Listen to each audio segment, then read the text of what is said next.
will be evaluating. I suspect that we'll fall somewhere close to those projections, but hard to say. I mean, we know there'll be cuts, there'll be reductions, appropriately so. We need to be cautious going forward, as we heard from Dr. Fox today. So we'll be prudent, but in evaluating these cuts, but we know there will be reductions. We were here last year around this time. Really, it was looking really good at that point. How long do you think these budget cuts? How many years do you think? Well, we know that our current plan is for over the next couple of years. We actually have a 3-year plan to get back to a structurally balanced budget. We hope it's faster than that. We will watch revenues as the year develops, but it's currently a 3-year budget plan. We'll see what happens. Right, Natalie? Governor, I know we're talking about budget cuts, but generally speaking, just big picture, when people are thinking ahead to February, to the state of the state, to what the legislature will be doing this coming session, can we expect to see any money spent on new initiatives? Like, is it all doom and gloom? Is it all no growth again? Just can you speak generally to whether we will see any kind of new initiatives that cost money? I have a great deal of hope for where we're headed in this state. Our economy is moving forward. Our unemployment rates are significantly lower.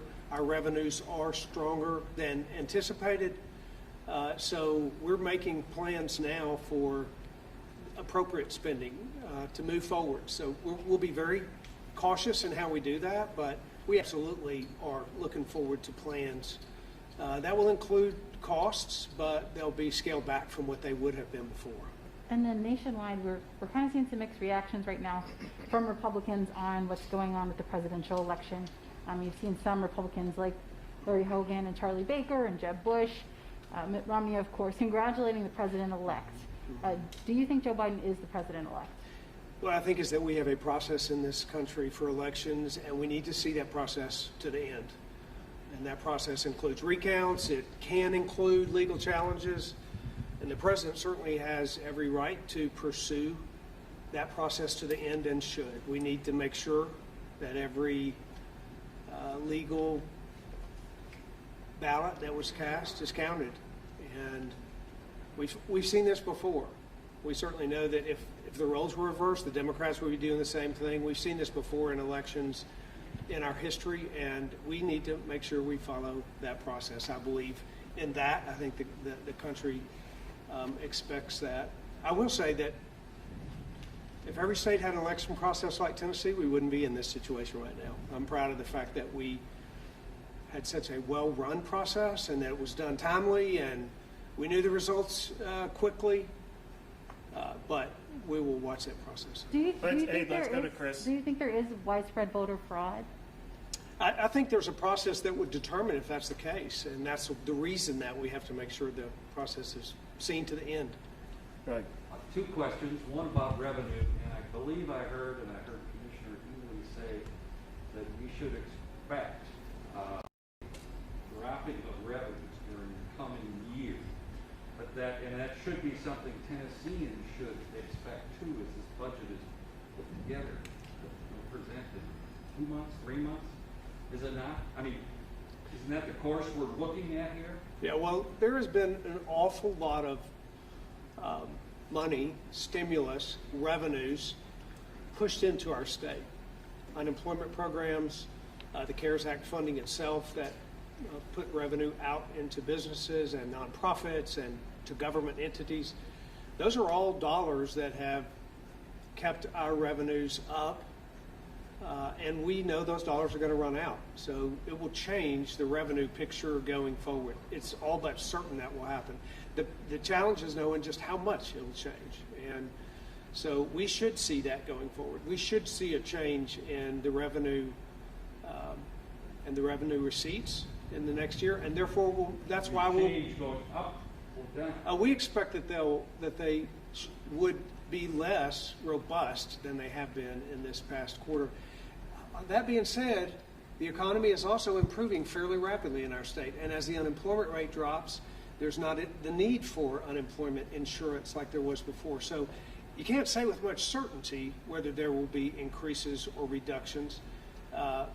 because of the uncertainty before us. We do know that that federal funding has certainly impacted in a positive way our reduction. That's going away. You say you put a big hunk of money into the rainy day fund? Well, I think the rainy day fund is important. And if we have the ability and capacity to invest in the rainy day fund, we should. And one quick question about the election. It's the first time we've had a chance to talk to you on camera about it. What do you see as the president's role in bringing the country together in what may or may not be his final 2 months in office? I think the president will continue to focus on every effort he can make in the last days to keep our economy going, to address the pandemic as he sees fit, to make sure that our kids are back in school. He knows that those things are important to Americans, and he knows that that's been an important role of his, and I think that's what he'll continue to focus on, is economic recovery in this country. Eric, do you have any? Governor, on the revenue picture, obviously the first quarter numbers look pretty promising, with the caveat, of course, that things could get worse. It seems like your big sell is going to be with your Republican friends in the legislature who might want to, their eyes might get wide and they want to start spending money again. Have you had discussions with them, and what is the feedback? So we talk with the leadership in the legislature as well as a lot of members along the way. I think that it's a time to be cautious. It's a time to be fiscally responsible. I mean, we should always be fiscally responsible, even in times of prosperity. As I've said before, a year ago, one of the reasons I said we ought to invest in the rainy day fund, and we made a very strong economy, was because we knew these days would be coming. We didn't know when, didn't expect them this year, didn't expect them this dramatically, but that's the reason you ought to always be fiscally prudent and conservative and responsible, and I think the legislature knows that and will be in this next year. Just to tag out to Chris was asking about the rainy day fund. The rainy day fund wasn't taxed to try to balance the budget due to this crisis. So would you envision actually putting more money in the rainy day fund before trying to get the structural balance back into state? We'll certainly evaluate that, because the rainy day fund is an important part of preparing for the future, and we don't know what the future holds. Part of that will be as we see what happens in revenues. Those final decisions will be made, but I think we should always invest in the rainy day fund if it's possible to do so, and to balance and manage our budget, even if it's not structurally balanced yet, but it is balanced on the surface. We can consider an investment in the rainy day fund. Sergio?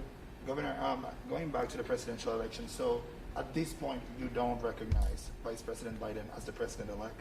I think that it's not clear yet what the outcome is, and it won't be clear until the process is seen to the end.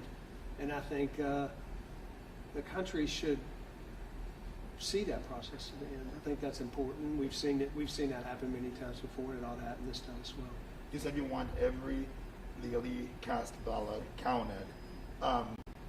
Isn't that what's happening right now? Like, I guess I want to know, like, what do you mean by legally cast ballots? Yeah, that is happening right now. So legally cast ballots are being counted and confirmed, and that's what's happening. We need for that process to happen.